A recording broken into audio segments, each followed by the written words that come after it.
وقال النبي صلى الله عليه وسلم طلب كسب الحلال فريضة بعد الفريضة أو كما قال عليه الصلاة والسلام. اللهم صل على سيدنا محمد وعلى آل سيدنا محمد وبارك وسلم. اللهم صل على سيدنا محمد وعلى آل سيدنا محمد وبارك وسلم.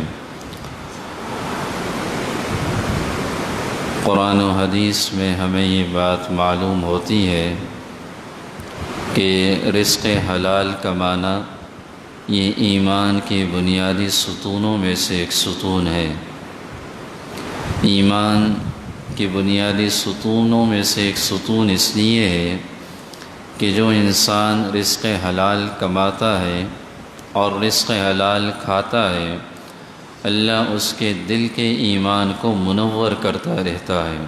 اس کا دل روشن ہو جاتا ہے، اس کے دل میں نیکیوں کا جذبہ پیدا ہو جاتا ہے، اس کا دل گناہوں سے الگ ہو کر اللہ کی اطاعت کی طرف بڑھنے لگ جاتا ہے.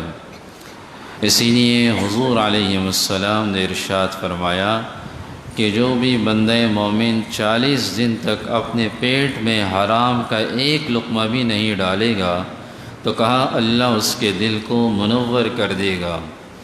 اور ایک روایت میں فرمایا جو بھی بندہ مومن اپنے پیٹ میں حرام کا ایک لقمہ ڈالے گا اللہ 40 دن تک اس کی نمازوں کو قبول نہیں کرے گا. حضرت عبداللہ بن عمر رضی اللہ تعالیٰ عنہ مشہور صحابی رسول ہے. ایک دن صحابہ سے کہنے لگے کہ میرے یہ کان بہرے ہو جائیں. پھر کہا میرے یہ کان بہرے ہو جائیں.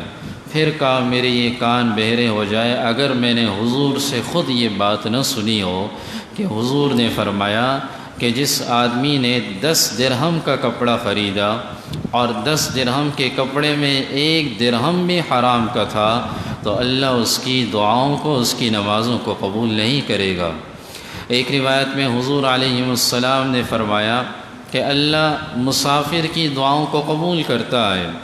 اور پھر ایسا مسافر جو تھکاوٹ سے دوچار ہو اور پراگندہ حالت ہو اور بہت زیادہ لاچار ہو، سامان بھی اس کا کہیں غائب ہو چکا ہو تو اس کی تو اللہ ویسی دعاؤں کو قبول کرتا ہے. پھر حضور نے فرمایا کہ ایک ایسا مسافر جو پراگندہ حال بھی ہے، سامان بھی اس کا نہیں ہے اور ایک بیابان کے اندر، جنگل کے اندر اکیلے ہے، پریشان ہے، اس حال میں بھی اگر وہ دعا کرے گا اور اس کے پیٹ میں حرام کا لقمہ ہوگا تو کہا اللہ اس بندے کی اس حال میں بھی دعا کو قبول نہیں کرے گا. اسی لیے قرآن و حدیث سے یہ بات معلوم ہوتی ہے. اللہ نے قرآن مجید میں رسولوں کو بھی حکم دیا اور پہلے لوگوں سے کہا یا ایھا الناس کلوا مما فی الارض حلالا طیبا، اے لوگوں حلال کھاؤ، حلال کھاؤ. یا ایھا الرسل کلوا من الطیبات واعملوا صالحا، اے رسولو حلال کھاؤ اور پھر اس کے بعد واعملوا صالحا، نیک اعمال کرو. یہ بڑی عجیب بات ہے. حضرت سہیل تستری رحمہ اللہ نے بڑی خوبصورت بات لکھی. کہا جب انسان حلال کھاتا ہے تو حلال کی وجہ سے انسان کے دل میں نیکی کا جذبہ پیدا ہوتا ہے، اور جب انسان حرام کا لقمہ کھاتا ہے تو حرام کے لقمے کی وجہ سے چونکہ یہ جسم اس غذا سے بنا ہوتا ہے تو یہ جسم خود بخود نافرمانی کی طرف جاتا ہے. اس جسم سے پھر گناہ والے کام صادر ہونے لگ جاتے ہیں اگر اس جسم کے اندر حرام کا لقمہ چلا جائے، اور اگر حلال کا لقمہ جاتا ہے تو پھر اس جسم سے حلال والے کام ہوتے ہیں. دارالعلوم دیوبند ایک بہت بڑا مشہور ادارہ ہے اور لاکھوں نہیں ہزاروں لاکھوں کی تعداد میں علماء وہاں سے نکلے ہیں. اس مدرسے کی سنگ بنیاد جب رکھی جا رہی تھی تو حضرت مولانا قاسم نانوتوی رحمہ اللہ نے کہا کہ میں اس مدرسے کی سنگ بنیاد کسی عالم بزرگ سے نہیں بلکہ ایک عام آدمی سے رکھواؤں گا. لوگ بڑے حیران تھے کہ یہ کون سا آدمی ہوگا اور کون سا خوش نصیب ہوگا جو اس مدرسے کی بنیاد رکھے گا. تو معلوم ہوا کہ قریب ہی محلے کے اندر ایک بوڑھا آدمی ہے جو گھاس وغیرہ سے اپنے گھر کا خرچہ چلاتا ہے. تو حضرت نے اس کو بلایا اور اس سے اس مدرسے کی بنیاد رکھوائی. حضرت مولانا یعقوب نانوتوی رحمہ اللہ ایک دن اپنے شاگردوں سے کہنے لگے کہ وہ جو بوڑھا تھا وہ سال میں ایک دفعہ استادوں کی دعوت کیا کرتا تھا، اور کہا کہ وہ سال میں وہ جو دعوت کیا کرتا تھا وہ اپنے روزانہ کی آمدن سے آنے بچاتا تھا، اور سال میں جب وہ پیسے ایک تعداد میں ہو جاتے ہیں پھر ہماری دعوت کیا کرتا تھا۔ کہ ہم سارا سال اس بوڑھے میاں کی دعوت کے انتظار میں ہوتے تھے۔ تو کسی نے کہا حضرت کیوں ہوتے تھے؟ کہ وہ حلال کماتا تھا اور اپنے ہاتھ کی کمائی سے کما کے ہمیں کھلاتا تھا، اور اس کی جب کمائی ہم کھاتے تھے تو سارا سال ہمیں تہجد پڑھنے کی توفیق ہو جاتی تھی۔ یعنی حلال کی اتنی برکت تھی کہ جب وہ ہم کھاتے تھے تو ہمارے دل اتنے منور ہو جاتے تھے کہ سارا سال پھر ہم تہجد میں کھڑے ہو جاتے تھے۔ اللہ نے حلال کے اندر برکت رکھی ہے، اور اسی لیے حضور علیہ السلام نے فرمایا طلب کسب الحلال فریضۃ بعد الفریضہ، حلال کمانا یہ فرض ہے، ہر مسلمان کے ذمہ فرض ہے۔ حلال تھوڑا ہوتا ہے لیکن اس کے اندر برکت ہوتی ہے، حرام بظاہر بہت زیادہ نظر آتا ہے لیکن اس کے اندر سے برکت نہیں ہوتی۔ ایمان والوں کو حکم دیا کہ وہ اللہ سے برکت مانگے، وہ اللہ سے کثرت نہیں مانگے۔ ایسے پیسے کا کیا فائدہ کہ جو تعداد میں زیادہ ہو لیکن وہ اپنے ساتھ غموں کو لے کر آئے، اپنے ساتھ پریشانیوں کو لے کر آئے، اپنے ساتھ بیماریوں کو لے کر آئے۔ ایسے پیسوں کا کیا فائدہ؟ ان پیسوں کا فائدہ ہے جو بظاہر تھوڑے ہو لیکن اس کے اندر سکون ہو انسان کو، اس کے اندر اطمینان ہو انسان کو۔ حضرت عبداللہ بن سعد بن ابی وقاص رضی اللہ تعالیٰ عنہ مشہور صحابی رسول ہیں، کہ ایک دن میں نے حضور علیہ السلام سے عرض کیا یا رسول اللہ کوئی ایسا نسخہ بتلائیے کہ میں مستجاب الدعوات بن جاؤں۔ مستجاب الدعوات میں نے بتایا تھا کہ میں ایسا بن جاؤں کہ میں جب بھی دعا کے لیے ہاتھ بلند کروں اللہ میری دعاؤں کو قبول کرے۔ مجھے کوئی ایسا عمل بتلائیے، مجھے کوئی ایسا نسخہ بتلائیے۔ حضور علیہ السلام نے فرمایا یا سعد، اے سعد اپنے کھانے کو حلال کر لو، اللہ تمہاری دعاؤں کو قبول کر لے گا۔ اپنے رزق کو حلال کر لو، حلال رزق خود بھی کماؤ، حلال رزق خود بھی کھاؤ، اللہ تمہارے کھانوں کو حلال کر لے گا۔ یہ ایک طرف حلال کے فضائل ہیں، اور دوسری طرف حرام کی طرف آتے ہیں تو حضور علیہ السلام نے حرام کے تمام راستوں کو بتایا کہ حرام کمانے والا، سود کھانے والا یہ جہنم میں جائے گا۔ سود کے لین دین کے اندر یہ جو معاہدہ لکھنے والا ہے یہ بھی جہنم میں جائے گا، سود دینے والا جہنم میں جائے گا، اور ان کے معاہدوں کے درمیان جو ایک آدمی گواہ بن رہا ہے یہ گواہ بھی جہنم میں جائے گا۔ افنجعل المسلمین کالمجرمین ما لکم کیف تحکمون۔ اللہ نے فرمایا ایسا نہیں ہو سکتا کہ ایک طرف سود خور ہے ایک طرف سود نہ کرنے والا ہے، دونوں برابر ہوں گے قیامت کے دن۔ ایک طرف گناہ کرنے والا ہے ایک طرف نیکی کرنے والا ہے، یہ برابر نہیں ہو سکتے۔ ام حسب الذین اجترحوا السیئات ام نجعلہم کالذین آمنوا وعملوا الصالحات سواء محیاہم ومماتہم۔ کیا لوگوں نے یہ سمجھا ہے کہ حلال والا بھی ایک طرف ہوگا حرام والا بھی ایک طرف ہوگا، یہ ایک صف میں ہوں گے؟ ایسا نہیں ہوگا۔ اللہ کے یہاں قانون یہ نہیں ہے، اللہ کے یہاں قانون یہ ہے کہ جس آدمی نے حلال کمایا، جس آدمی نے حلال کھایا، قیامت کے دن اللہ رب العزت کیا وہ سرخرو ہوگا، اور قیامت کے دن 5 قسم کے جو سوالات ہر بندے مومن سے ہوں گے، اس میں سے ایک سوال یہ بھی ہے کہ اس مال کو کہاں سے کمایا، وفیما این اکتسبہ، اور اس مال کو کہاں پہ خرچ کیا، کمایا کہاں سے، کیسے کمایا، اور خرچ کہاں پہ کیا۔ یہ قیامت کے دن اللہ رب العزت کے حضور سوال ہوگا، اور فرمایا جب تک بندے مومن 5 سوالات کے جوابات نہیں دے گا تب تک اس کے قدم اپنی جگہ سے آگے نہیں لیں گے، اپنی جگہ سے آگے نہیں جائے گا جب تک وہ 5 سوالات کے جوابات نہیں دیتا۔ سیدنا ابوبکر صدیق رضی اللہ تعالیٰ عنہ کے بارے میں آتا ہے کہ ایک دن ان کے غلام نے کہیں پر، غلام ان کے پاس آئے اور غلام نے کہا حضرت یہ دودھ آپ پی لیجئے، دودھ پیش کیا حضرت کو، تو حضرت نے دودھ پیا۔ اس غلام سے کہا یہ دودھ کہاں سے آیا؟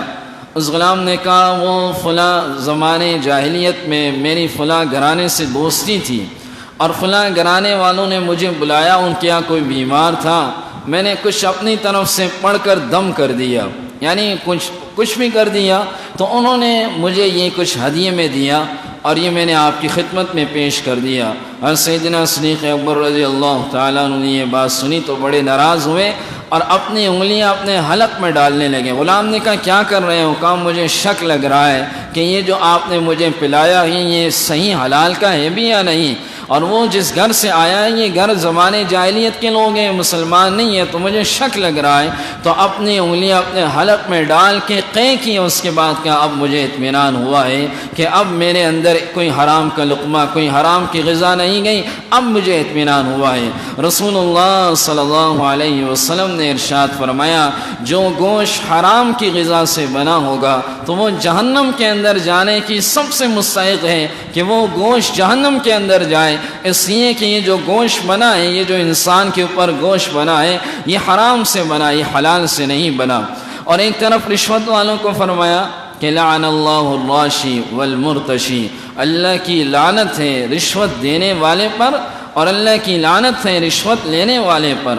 آج ہمارا پورا کا پورا بیڑا ہی غرق ہے، آپ شروع سے لے کر آخر تک دیکھیں سارا نظام اسی پہ چل رہا ہے اور ایک نظام برباد ہو چکا ہے اور اس کے بغیر کام ہی نہیں ہوتا۔ جہاں بھی جائے تو رشوت چل رہا ہے، جہاں بھی جائے فائل آگے نہیں جاتی، رشوت کے بغیر کام ہی نہیں ہوتا۔ یہ ہم نے اپنے اوپر ان چیزوں کو لازم کیا ہوا ہے اور اس کی قرآن و حدیث میں بڑی سخت ممانعات آئی۔ ایک روایت میں یہ بھی آیا کہ ایک وہ عورت جو زانیہ عورت ہے، آپ علیہ السلام نے فرمایا بابان من السحت کلاہما النار، اور پھر فرمایا الراشی و مہر الزانیہ، دو قسم کی کمائیاں ایسی ہیں کہ وہ جہنم کے اندر جائے گی، ایک وہ جو رشوت دینے والے کی ہے اور دوسری وہ جو زنا کرنے والی عورت ہے۔ حضور نے رشوت کو زنا کے ساتھ ملایا، اس عورت کی رقم کے ساتھ ملایا جو زنا کر رہی ہے، حضور نے اس کے ساتھ ملایا۔ ہم چوری کو گناہ سمجھتے ہیں، چوری کو بہت بڑا گناہ سمجھتے ہیں، لیکن رشوت کو گناہ ہی کوئی نہیں سمجھتا۔ ایک عام سی بات رشوت ہو چکی ہے، بلکہ بعض جگہوں پر اسے ہدیہ کہنے لگا اور بعض جگہوں پر چائے پانی کے نام سے اسے تعبیر کیے جانے لگا۔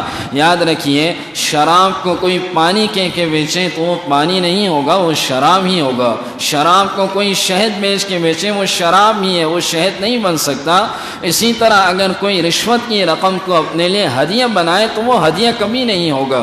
سیدنا عمر ابن عبدالعزیز رحمہ اللہ کے بارے میں آتا ہے کہ حضرت کو جب امیر المومنین بنے تو جب بھی کوئی ہدیہ بیچتا حضرت انکار کرتے تھے۔ کسی نے کہا حضرت آپ انکار کرتے ہیں، حضور کی سنت تھی ہدیہ لینا، تو فرمانے لگے حضور کی سنت تھی اور حضور کو لوگ ہدایہ اس لیے بیچتے تھے کہ حضور کے نبوت کے مقام کے مرتبے کی وجہ سے بیچتے تھے، اور فرماتے تھے کہ مجھے ہدایہ اس لیے بیچتے ہیں کہ مجھے اللہ نے حکومت دی ہے اور اس حکومت کی وجہ سے مجھے ہدایہ بیچتے ہیں، تو یہ ہدیہ نہیں، یہ رشوت ہے۔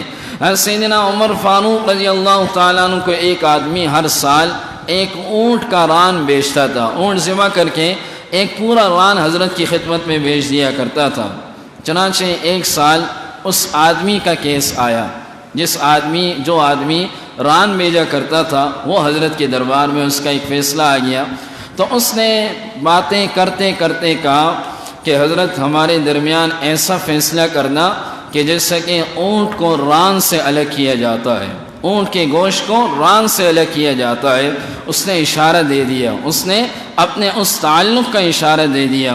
سیدنا عمر فاروق رضی اللہ تعالیٰ عنہ نے فوراً تمام گورنروں کو خط لکھا اور کہا کہ آج کے بعد کسی بھی عام آدمی کا ہدیہ قبول نہیں کرنا، آج کے بعد کسی بھی عام آدمی کا ہدیہ قبول نہیں کرنا، اور ہمارا منصب بھی یہ تقاضا نہیں کرتا کہ ہم کسی عام آدمی کا ہدیہ قبول کریں، کل کو وہ اپنے مطلب کے کام ہم سے نہ نکالیں۔ تو حضرت نے فوراً اس وقت منع کیا، اور اسی نے علماء نے کہا جتنے بھی حکماء ہیں، جتنے بھی قاضی القضات ہیں جو جج کے مرتبے پر ہیں، ان سے کہا کہ وہ لوگوں کے ہدایہ کو قبول نہ کریں، اس لیے کہ اگر وہ لوگوں کے ہدایہ کو قبول کریں گے تو کل کلا کو اپنے مطلب کے کام لوگ ان سے نکلوائیں گے، تو پھر یہ بظاہر رشوت کے اندر داخل ہو جائے گا۔ تو رشوت کو بھی حضور علیہ السلام نے بڑی اس کی سخت وعید فرمائی۔ ہاں آج کل علماء نے ایک فتویٰ دیا ہے کہ جہاں پر آپ کا کوئی جائز کام ہو اور اس کے علاوہ کوئی چارہ بھی نہ ہو. جیسے کہ آج کل ایسا ہو رہا ہے کہ آدمی اپنے جائز کام کے لیے بھی رشوت دے رہا ہے، تو اس صورت میں علماء نے کچھ احتیاطاً وہ فتویٰ دیا ہے جواز کا، لیکن دل ہی دل میں انسان اس کو بہت بڑا گناہ سمجھے کہ یہ نہایت ہی سخت بڑا گناہ ہے. تو طلب کسب الحلال فریضۃ بعد الفریضہ، حلال کمانا ہر آدمی کے ذمہ یہ فرض ہے. اور ایک صحابی آئے حضور علیہ السلام کی خدمت میں، اور اس کے ہاتھ بڑے سخت تھے اور خود اپنے ہاتھوں سے محنت مزدوری کیا کرتے تھے.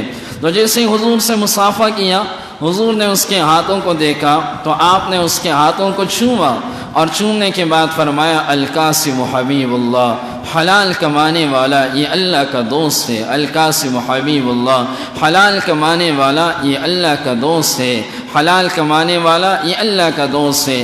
اس لیے ہم اپنی زندگیوں کے اندر اپنی کمائیوں میں دیکھیں کہ آیا ہم جو کما رہے ہیں کہیں وہ حرام کا تو نہیں، آیا ہماری کمائیوں کے اندر کہیں جھوٹ تو شامل نہیں ہو رہا. بسا اوقات حلال کی کمائی ہو رہی ہے اور ایک حلال اور جائز کام ہو رہا ہے، لیکن آدمی کی زبان سے جھوٹ نکل جاتا ہے. وہ حلال کی کمائی جو آ رہی ہے اس کے اندر بھی حرام شامل ہو جاتا ہے. یہ یاد رکھیے وَمَا مِن دَابَّةٍ فِي الْأَرْضِ إِلَّا عَلَى اللَّهِ رِزْقُهَا، جو رزق اللہ نے آپ کے ذمے آپ کے لیے رکھا ہے، جو رزق آپ کے لیے اللہ نے تقدیر میں رکھا ہے، آپ کی موت سے پہلے لن تموت نفس حتی تستکمل رزقها، کسی بھی انسان کو موت نہیں آ سکتی جب تک کہ وہ اپنا رزق خود نہیں کھائے گا، جب تک کہ اپنا رزق مکمل نہیں کرے گا کسی بھی انسان کو موت نہیں آ سکتی. ایک کتاب میں ایک بات لکھی ہوئی ہے، اور ایک عربی نے یہ بات بتائی کہ ہمارے اس زمانے میں قاضیوں کے پاس ایک قاصد ہوا کرتا تھا، اور اسے رسول القاضی کہا جاتا تھا کہ یہ قاضی کا قاصد ہے. قاضی کا پیغام وہ آگے لے جاتا تھا. جو وقت کا قاضی جج ہوا کرتا تھا، تو وہ ایک غریب آدمی جج کا قاصد بنا. جب وہ قاصد بنا تو اس کے دن جو ہے وہ اچھے ہونے لگے اور رشوت کی طرف وہ آنے لگا.